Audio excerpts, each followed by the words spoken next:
يلتقي منتخب قطر لكرة القدم After نظيره the الإماراتي match, في this is the الجولة view الأخيرة of من Al-Sadd. المجموعة الأولى للملحق الآسيوي المؤهل إلى كأس العالم 2026 في مباراة لا تقبل القسمة على اثنين. وبينما تسعى المنتخبات الآسيوية لحجز مقاعدها في العرس العالمي، فإن حسابات المجموعة ضيقة الخيارات أمام العنابي، إذ ستكون مباراة الإمارات الفرصة الأخيرة لإنقاذ الحلم المونديالي. ويدخل المنتخب القطري اللقاء بشعار أكون أو لا أكون، خاصة أن أي نتيجة غير الفوز قد تعني نهاية المشوار، إما بخروج مباشر أو بالتوجه إلى الملحق القاري، وهي رحلة شاقة وغير مضمونة. تقام مباراة الإمارات ضد قطر اليوم الثلاثاء 14 من أكتوبر تشرين الأول الجاري على ملعب جاسم بن حمد في العاصمة القطرية الدوحة.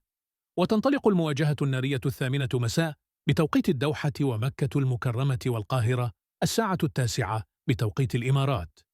ويتأهل متصدر هذه المجموعة إلى المونديال مباشرة، في حين سيخوض صاحب المركز الثاني مباراة مع صاحب المركز الثاني في المجموعة الثانية، على أن يتأهل الفائز منها إلى الملحق العالمي.